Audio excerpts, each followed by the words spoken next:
भाइयों इंटरनेट के बारे में पढ़ लिया, वेब ब्राउजर के बारे में पढ़ लिया, वेब पेज पढ़ लिया, HTML पढ़ लिया, हाइपरलिंक पढ़ ली, बहुत सारी चीजें पढ़ ली, पर जो चैप्टर का नाम है ई कॉरेस्पॉन्डेंस, बस वही नहीं पढ़ा।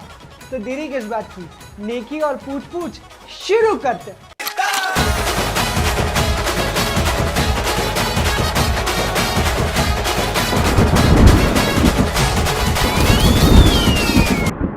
तो भाइयों मैं एकदम जल्दी से आ गया हूं what do we mean by e correspondence पर। तो देखो, कॉरेस्पॉन्डेंस का बहुत सिंपल सा मतलब होता है, जब तुम लोग एक लेटर लिखते हो और उसे भेजते हो टू द रिसीवर, रिसीवर उस लेटर को पढ़ता है और फिर रिस्पॉन्ड करता है, तो वो कहलाता है कॉरेस्पॉन्डेंस। पर खत अब कौन लिखता है यार? कौन लिखता है पत्र अब एक दूसरे को? शायद कोई और टाइप का पत्र तुमने कभी लिखा हो, तभी जरूरत पड़ती है। जब हिम्मत नहीं होती, शब्द नहीं निकलते मुंह से, तभी हम पत्र लिखते हैं। आजकल तो कोई पत्र वत्र नहीं लिखता, इसी पत्रों को रिप्लेस कर दिया है ई कॉरेस्पॉन्डेंस ने, यानी ईमेल या फिर इलेक्ट्रॉनिक कॉरेस्पॉन्डेंस में। अब हम लोग लेटर्स नहीं लिखते, अब हम लोग करते हैं ईमेल। तो ई कॉरेस्पॉन्डेंस का सिंपल सा मतलब correspondence done through internet and to be precise through email is called as e correspondence. तो भैया ये ईमेल का हुए तो बहुत आसान है मेरे भाई। हर एक कंप्यूटर का एक मॉडेम होता है। तुम लोग बोल सकते हो कि मेरे कंप्यूटर में तो कोई भी वायर नहीं आती घर तक, तो तुम्हारा वाईफाई मॉडेम है, लेकिन मॉडेम जरूर है। तो टेलीफोन वायर्स तुम्हारे घर तक आती हैं, वो वहां बहुत सारे सिग्नल्स कन्वर्ट करती हैं। तो भैया ये ईमेल का हुए तो बहुत सिंपल है यार। तुम्हारे घर में जब भी कोई इंटरनेट कनेक्शन लगाने आता है तो वो सबसे पहले टेलीफोन वायर्स बिछाता है। उस टेलीफोन वायर्स को जब तुम लोग मॉडेम में डालते हो तो तुम्हारा सिस्टम इंटरनेट से कनेक्टेड हो जाता है। अब तुम जब अपने सिस्टम पे रिसिपिएंट की लोकेशन डालते हो और अपना जो भी मैसेज है वो टाइप कर देते हो और सेंड का बटन दबाते हो, तो वो मैसेज रिसिपिएंट की लोकेशन तक पहुंच जाता है with the help of telephone wires, और ये सिग्नल्स कन्वर्ट होते हैं थ्रू मॉडेम। यही कहलाता है ईमेल। तो ईमेल कुछ नहीं है यार, ये मॉडर्न मेल बॉक्स है। पहले घर के बाहर मेल बॉक्स हुआ करता था, एक छोटा सा डब्बा टांग देते थे और वहां पे लोग खत डालते जाते थे। अब ये डब्बा इलेक्ट्रॉनिक हो गया है, हमारा एक एड्रेस आ जाता है और इस एड्रेस पे जब भी सेंडर मेल भेजता है तो वह हमें मिल जाता है, विच इज कॉल्ड ईमेल। तो भैया ईमेल में एक जबरदस्त ऑप्शन है। अगर मुझे 1,500 लोगों को एक साथ मेल करना हो तो मैं कैसे करूं?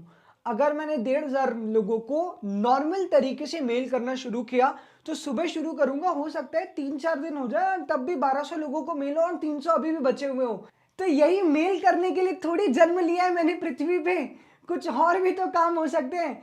तो जब बहुत सारे मेल करना हो to a lot many contacts, तो हम लोग एक फीचर यूज करते हैं जिसका नाम है मेल मर्ज।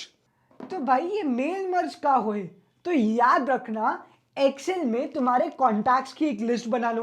अगर 1,500 कॉन्टैक्ट है तो 1,500 कॉन्टैक्ट एक्सेल में डाल दो। फिर जब तुम लोग माइक्रोसॉफ्ट आउटलुक में जाओगे या फिर माइक्रोसॉफ्ट वर्ड में जाओगे तो वहां पे तुम्हें एक ऑप्शन मिलेगा मेल मर्ज, जिससे तुम एक्सेल के सारे कॉन्टैक्ट को रिसिपिएंट बना सकते हो। तो 1,500 लोगों तक चंद मिनटों में मेल पहुंचाया जा सकता है through a feature called mail merge. तो याद रखना, एक्सेल पे लिस्ट बनानी है, माइक्रोसॉफ्ट वर्ड पे जाना है, मेल मर्ज यूज करना है और बहुत सारे रेसिपिएंट्स को एक साथ मेल भेज सकते हो। तो ईमेल इतना इंपॉर्टेंट हो गया है मेरे भाई कि 24 आवर्स जिंदगी ईमेल पर टिकी हुई है। तो अगर बिजनेस में सिर्फ एक दिन ईमेल काम करना बंद कर दे तो हो सकता है कितनी सेल्स की इंक्वायरी जनरेट ही ना हो और कितना रेवेन्यू लॉस हो जाए। तो मेल आज भाई बहुत ही आवश्यक चीज हो गई है। रोटी कपड़ा और मकान के बाद मेल और इंटरनेट ही आने लगा है। So this is really really important. तो ईमेल बन गया है central component of the business. आगे बता रहा हूं, बहुत इंपॉर्टेंट है ऑब्जेक्टिव के व्यू पॉइंट से, क्योंकि ऑब्जेक्टिव्स न्यूमेरिकल फिगर्स में से आते हैं। तो 1999 में यूएस में 36 बिलियन मेल्स हुए थे और ईयर 2000 में अमेरिका के पास हो गए 111 मिलियन यूजर्स ऑफ ईमेल। तो याद रखना, यूजर्स 111 मिलियन थे और उन्होंने जो मेल्स किए वो थे 36 बिलियन। तो किसी को ये नहीं लगना चाहिए कि 36 बिलियन 111 मिलियन कैसे हो गए। 111 मिलियन यूजर्स हैं और 36 बिलियन मेल्स हुए थे। कब? 1999 में 36 बिलियन मेल्स हुए और ईयर 2000 में अमेरिका में ईमेल के एक्टिव यूजर्स थे 111 मिलियन। तो भैया जीवन में हर एक चीज की हिस्ट्री होती है, हिस्ट्री ऑफ ईमेल भी है। मतलब क्या बचा था हमारे जीवन में कि अब हिस्ट्री ऑफ ईमेल भी पढ़ना पड़ रहा है। तो भाइयों अब हम लोग बात कर रहे हैं हिस्ट्री की। मुगल शासक इस देश पे आए और उन्होंने 500 सालों तक राज किया, लेकिन इससे मुझे और तुम्हें कोई लेना देना नहीं है भाई, क्योंकि ये एग्जाम में नहीं आने वाला है। पर एग्जाम में सबसे ज्यादा क्वेश्चन इस चैप्टर में से अगर कहीं से भी आए हैं तो वो आए हैं हिस्ट्री ऑफ ईमेल से। तो याद रखना सबसे महत्वपूर्ण सबसे सबसे सबसे सबसे महत्वपूर्ण टॉपिक है हिस्ट्री ऑफ ईमेल। तो 1965 में मैसाचुसेट्स इंस्टीट्यूट ऑफ टेक्नोलॉजी ने पहली बार ईमेल का इजाद किया। तो याद रखना 1965 Massachusetts institute of technology America ने ईमेल को पहली बार इन्वेंट किया और फर्स्ट ईमेल का नाम था मेल बॉक्स। इस पे ऑब्जेक्टिव है मेरे भाई कि फर्स्ट ईमेल का नाम क्या था। Email was earlier known as, answer है मेल बॉक्स। 1965 में ईमेल इजाद हुआ, इस पर भी ऑब्जेक्टिव है। तो सबसे ज्यादा क्वेश्चन आए हैं फ्रॉम हिस्ट्री ऑफ ईमेल, एक एक पॉइंट बहुत ही महत्वपूर्ण है। दूसरा सवाल जो ऑब्जेक्टिव एग्जाम्स में बार बार पूछा जाता है कि बताओ who is the father of email.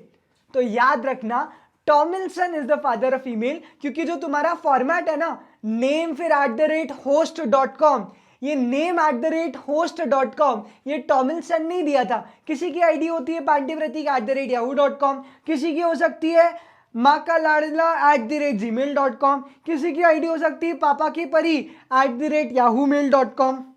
तो भैया नेम पहले आता है फिर होस्ट आता है और आगे .com या .in लगता है। तो ये जो फॉर्मेट दिया था ये दिया था टॉमिल्सन ने। तो टॉमिल्सन को हम लोग बोलते हैं पिताजी। पिताजी किसके? ईमेल के। देखो जो भी दुनिया में अच्छी चीजें आई है ना वो सबसे पहले मिलिट्री के पास गई है। Internet was one of those things जो सबसे पहले मिलिट्री में गया था और मेल के साथ भी यही हुआ। 1974 में यूएस मिलिट्री ने पहली बार ईमेल का इस्तेमाल किया। तो 1974 को हाईलाइट करो।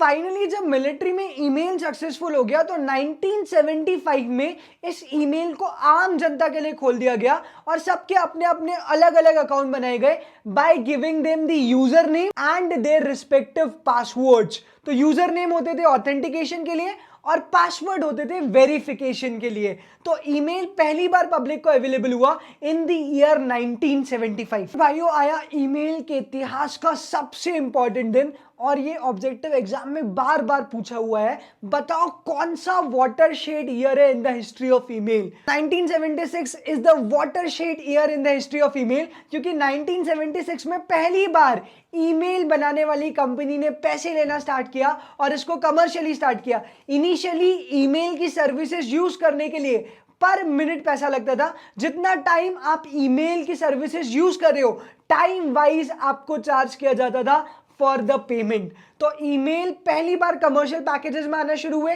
टाइम वाइज पेमेंट लेना शुरू हुआ, ऑल इन द ईयर 1976। तो 1976 है मेरे दोस्तों watershed year in the history of email, very important objective. तो भैया ईमेल के लिए भी कुछ प्रोटोकॉल्स होती थी। इन द ईयर 1972 प्रोटोकॉल आया FTP, जिसका नाम था फाइल ट्रांसफर प्रोटोकॉल। इस प्रोटोकॉल के नाम से ही क्लियर है कि ये ईमेल को ट्रांसफर करने में हेल्प करता था। पर इस प्रोटोकॉल की एक बहुत बड़ी गलती थी, एक बहुत बड़ा लूपहोल था। ये प्रोटोकॉल हर एक सेंडर के लिए अलग से मैसेज स्पेस ऑक्यूपाई करता था।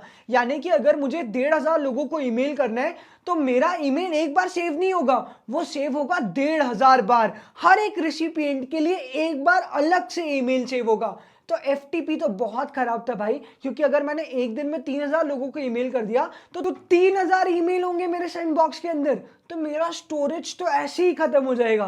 तो FTP वाज नॉट गुड, क्योंकि बहुत सारी स्टोरेज कंज्यूम करता था। तो याद रखना 1972 फाइल ट्रांसफर प्रोटोकॉल।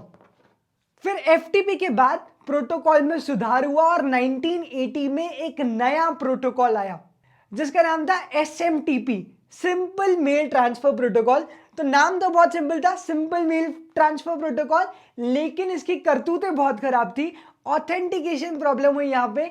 चोर लोग जो होते हैं ना, छपरी लोग जो इंटरनेट की वायर्स को टैप करके रखते हैं, स्पैमिंग करते हैं, बहुत सारी वायर इन्वेजिंग करते हैं, वायरसेस छोड़ते हैं, वॉर्म्स छोड़ते हैं। तो ऐसे चोर लोगों के लिए ये एसएमटीपी बहुत ही हल्का प्रोटोकॉल था। They were able to break the SMTP protocol. तो ये बड़ा ड्रॉबैक था एसएमटीपी प्रोटोकॉल का, simple mail transfer protocol in the year 1980।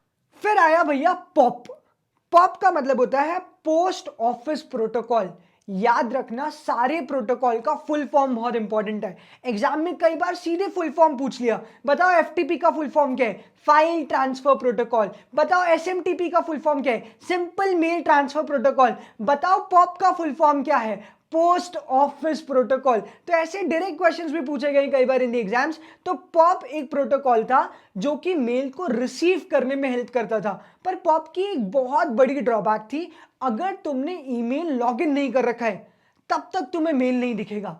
यानी मेल तभी आएगा जब तुम ईमेल पे लॉग्ड इन हो।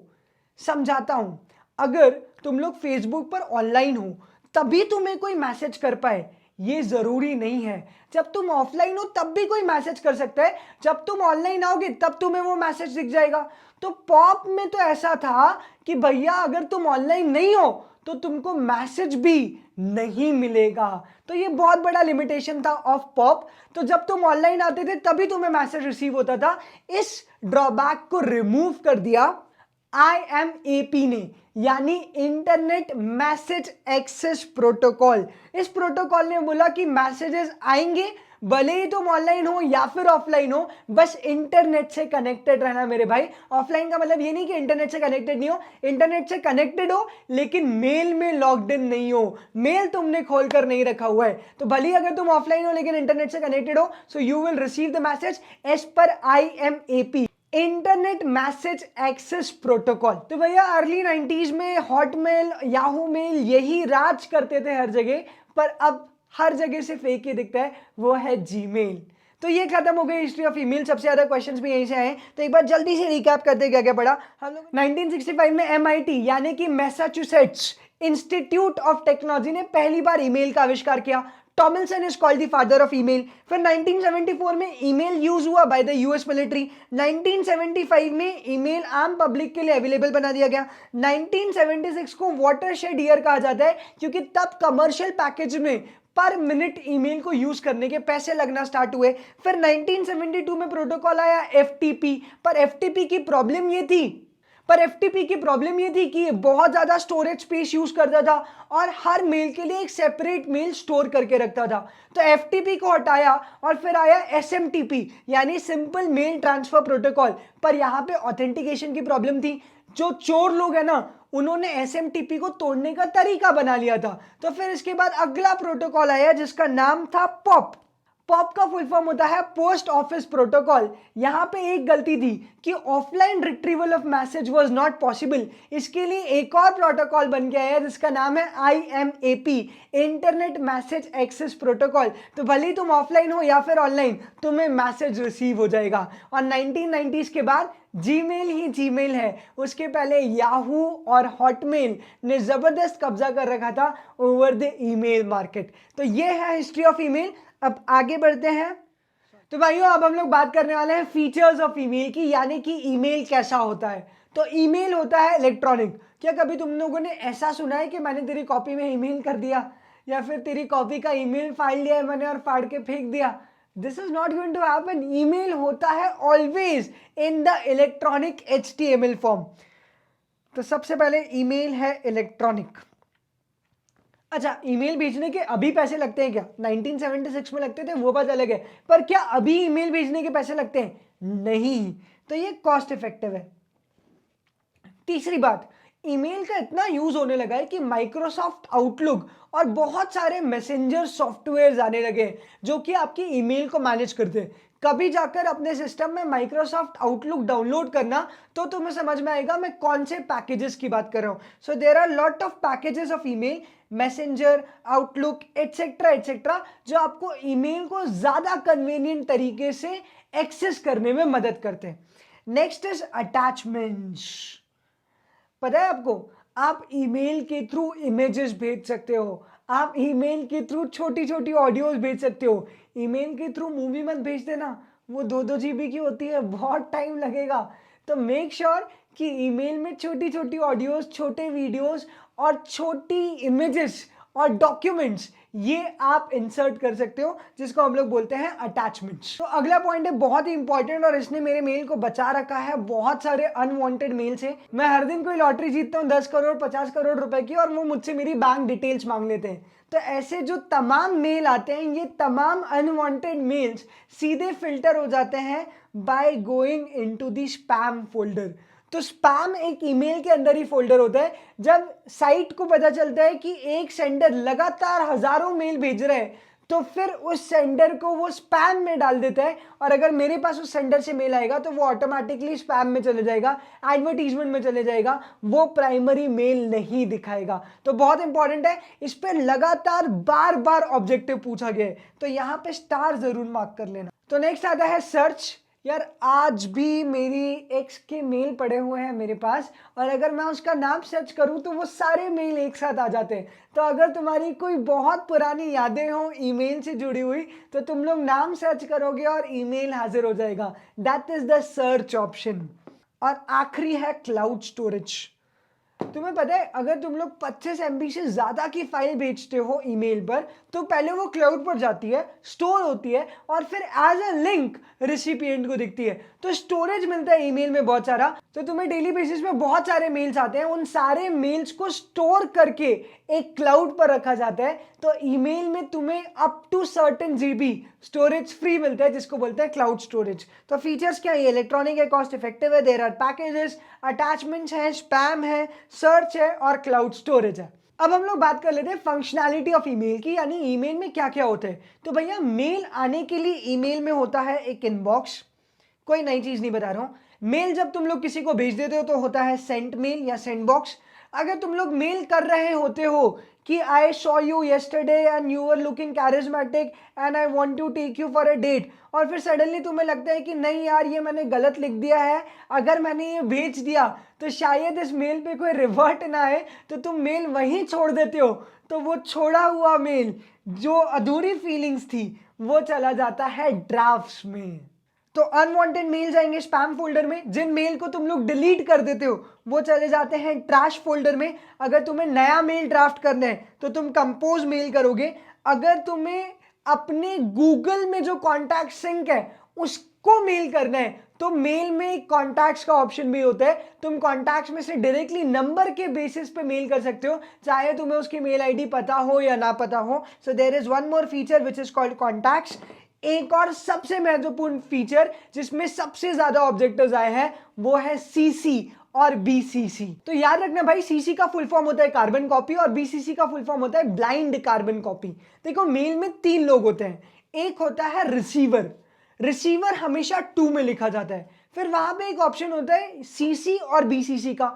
अगर मुझे रिसीवर के अलावा किसी और को भी ये मेल पढ़वाना जरूरी है तो मैं उसको रख सकता हूं CC में। पर जैसे ही मैं किसी का नाम CC में रखूंगा तो रिसीवर को यह पता चल जाएगा कि सेंडर ने ये मेल और किसको भेजा है। यानी receiver will have full knowledge कि सेंडर ने मेल मेरे अलावा और किस किस को भेजा है, अगर मैं CC में कुछ नए मेल्स लिखता हूं तो। पर अगर मैं BCC करता हूं, ब्लाइंड कार्बन कॉपी, तो रिसीवर को यह पता नहीं चलेगा कि मैंने उसके अलावा और किस किस को मेल भेजा है।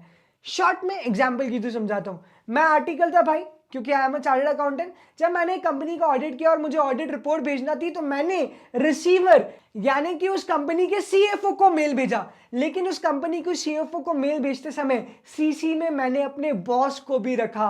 तो जब CFO के पास मेल गया और CC में मेरे बॉस का मेल आईडी था, तो CFO को पता चला कि एक आर्टिकल की तरफ से मेल आया है, और आर्टिकल ने यही same mail, exact similar mail अपने बॉस को भी भेजा है, क्योंकि बॉस दिख रहा है CC में।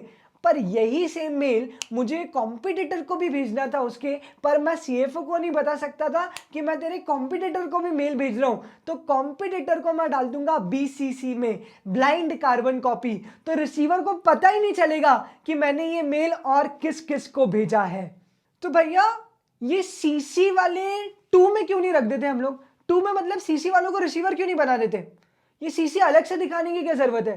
तो सीसी कार्बन कॉपी सिर्फ इंफॉर्मेशन के लिए होती है। तो अगर मैं किसी को सीसी में रख रहा हूं तो उसको उस मेल पे एक्शन नहीं लेना है, रिएक्ट नहीं करना है, उसको सिर्फ ये बात अपनी नोटिस में रखनी है। तो सीसी में वो लोग आते हैं जिनको सिर्फ इंफॉर्मेशन होनी चाहिए अबाउट द सब्जेक्ट मैटर, उनका एक्शन जरूरी नहीं है। जबकि रिसिपिएंट हमेशा एक्शन ओरिएंटेड होता है। जब मैं किसी को मेल भेजता हूं तो उसको उस मेल पर रिस्पॉन्ड करना होता है। तो अगर तुम्हें किसी ने सीसी में रखा है तो जरूरी नहीं है कि तुम उस मेल पर रिस्पॉन्ड करो। तो ये डिफरेंस होता है रिसिपिएंट सीसी और बीसीसी में। फिर मेल में लास्टली दो चीजें और होती है। मेल किस बारे में लिखा गया है, तो सब्जेक्ट होता है जैसे ही तुम लोग कंपोज मेल करते हो, और उसके बाद होता है टेक्स्ट एरिया जहां पे तुम लोग मेल लिखते हो। तो ये टेक्स्ट एरिया नहीं है, दिस इज टेक्स्ट एरिया। तो भैया आप ईमेल यूज कैसे करने हैं, इस जनता को ईमेल यूज करना सिखाना भी बहुत जरूरी है। क्योंकि ये जनता को टिकटॉक पे देख के मुझे रियलाइज हुआ कि एजुकेशन कितना जरूरी है भाई मेरे देश में। तो ईमेल में प्लीज याद रखना, किसी को मूवी वूवी मत भेज देना। मैं तुम्हें एक बात बताता हूँ, मैं एक भैया की दुकान पर था और वो भैया ये इंटरनेट से रिलेटेड काम करते थे, उनका एक साइबर कैफे था। तो वहां पे एक जनाब आए और उन्होंने अपनी बेटी का एक प्रोजेक्ट था वो इंटरनेट से डाउनलोड करवाया और उसको प्रिंट करवाया और बोला कि भैया प्रिंट कर दो। भैया ने प्रिंट कर दिया। जनाब का कहना था कि ये प्रिंट कर दिया लेकिन ये बना कैसे। तो साइबर वाले भैया ने बोला ये माइक्रोसॉफ्ट वर्ड से बना। तो जनाब ने कहा तो एक काम करो ना, वर्ड को भी प्रिंट कर दो। मतलब यार उस दिन मैं जब पास में खड़ा था मेरे पैरों से तो जमीन खिसक गई। मैं सोचा था साइबर वाले भैया पे क्या गुजर रही होगी, माइक्रोसॉफ्ट वर्ड प्रिंट कर दो। मतलब किस दुनिया में हम क्या चल रहे हैं, कलयुग है ये, घोर। तो याद रखना ईमेल में इमोजीज मत यूज करना, भले ही कितना भी प्यार आ रहा हो लेकिन क्यूट वाली इमोजी मत भेजना। ईमेल में सिर्फ टेक्स्ट आता है, it is more formal way of communication. तो इमोजीज अवॉइड करना है, अवॉइड इमोटिकॉन्स। दूसरी बात, सेपरेट अकाउंट फॉर पर्सनल और ऑफिशियल मेल। ऐसा मत करना कि बॉस बोल रहा है कि चलो तुम्हारे मेल पे रिपोर्ट भेजनी है तो तुम बोल रहे हो पापा की परी @gmail.com। तो बॉस बोल रहे है तुम्हारे पर तो दिख नहीं रहे, परी तुम बहुत लग, तो बॉस बोल रहे तुम्हारे पर दिख नहीं रहे, परी तुम अपने मन में ही हो गई। तीसरी बात, स्पैमिंग नहीं करना है। ऐसा नहीं कि कोई तुम्हारे मेल का रिस्पॉन्ड नहीं कर रहा है तो तुम उसको दिन में 4 बार मेल भेज रहे हो, hello sir, good morning, are you able to see this mail, if yes then please respond. तो ये नहीं करना है। ऐसे मेल भी नहीं करना है कि आपने 10 लाख रुपए की लॉटरी जीत ली, चलो अपने बैंक अकाउंट के डिटेल्स दो या 1,000 रुपए डिपॉजिट करो। Next, limit the size of attachments. इतने बड़े अटैचमेंट मत भेजो भाई कि उसको जियो का रिचार्ज कराना पड़े एक और 21 रुपए वाला एक्स्ट्रा डेटा डलवाने के लिए। बड़े बड़े अटैचमेंट्स एडवाइजेबल नहीं है, उसको कंप्रेस करो और फिर ही भेजो। फोटोज को भी स्कैन करके भेजोगे तो ज्यादा फायदा होगा, बिकॉज एमबी कम हो जाएगी। फिर आता है रिस्पॉन्ड प्रॉम्प्टली। तुम लोग व्हाट्सएप पे तो दिन भर होते हो, पर अगर बिजनेस इंक्वायरी जनरेट होगी तो उसका रिस्पॉन्ड कौन करेगा। तो इसलिए मेल भी एक पर्टिकुलर टाइम पर चेक करना बहुत जरूरी है। तुम्हारे मेल में स्टैंडर्ड सिग्नेचर होने चाहिए। आई शो यू मेरा मेल खोल के कि मेरे मेल में कैसे सिग्नेचर है। एंड लास्ट ऑफ ऑल, पुराने मेल को डिलीट करो, छोड़ो भाई पुरानी बातें। तो देखो भाइयों, मैं जब भी मेल करता हूं तो मेरे मेल में कुछ ऐसे सिग्नेचर होते हैं, प्रतीक पांडे, को फाउंडर विद्युत education private limited, Bhopal Indore. और इंक्वायरी के लिए मैंने एक और मेल लिख रखा है और अपनी वेबसाइट का लिंक भी दे रखा है www.vidyuday.com। तो ऐसे स्टैंडर्ड सिग्नेचर तुम लोग अपने मेल में भी यूज कर सकते हो। तो सीसी बीसीसी मैं तुम्हें बता चुका भाइयों। अब तुम्हारा बचता है ईमेल एटिकेट्स, एडवांटेज और डिसएडवांटेज, और एक छोटा सा टॉपिक इंट्रानेट, पर वो इस वीडियो में डिस्कस नहीं करेंगे। उसके लिए तुम्हें इंतजार करना पड़ेगा टिल द नेक्स्ट वीडियो। तब तक के लिए bye bye, take care and keep smiling.